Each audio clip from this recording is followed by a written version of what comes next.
shadow of my brother. When I was a child, my older brother Jake was my hero. He was brave, strong, and always knew how to make me laugh. But everything changed when he went off to war. The day he left, I felt a void in our home, an emptiness that nothing could fill. Months passed, and we heard little from Jake. My mother tried to stay hopeful, but I could see the worry in her eyes. Then one evening, he came back. At first, it was like a dream come true. Jake was home, and everything would be okay. But soon, I realized that he was different. There was a darkness about him, a shadow that hadn't been there before. He was quiet, distant, and his eyes seemed to look right through me. Still, I was just happy to have him back. One day, he surprised me by suggesting we go camping in the woods.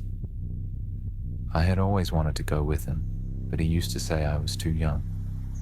Now, it seemed like the perfect opportunity to bond again. We packed our bags and set off into the forest. The night was peaceful, and for a while, it felt like old times. We talked, laughed, and roasted marshmallows by the fire. Jake seemed more like himself, and I began to believe that maybe, just maybe, everything would be okay. The next morning, we packed up and headed home. As we walked through the front door, we were met by two solemn-faced military officers. My mother's face went pale as they delivered the news.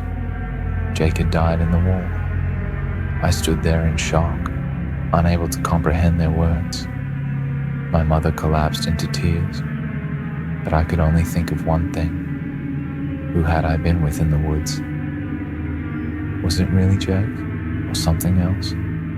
My mother, sensing my confusion, took me aside and made me promise never to speak of it again. "It's best if we don't talk about it," she said, her voice trembling. And so we never did. But the question haunted me for years. Who was that in the woods with me? Was it my brother, or something that took his form?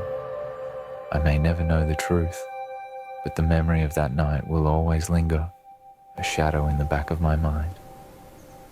This is my real horror story and experience.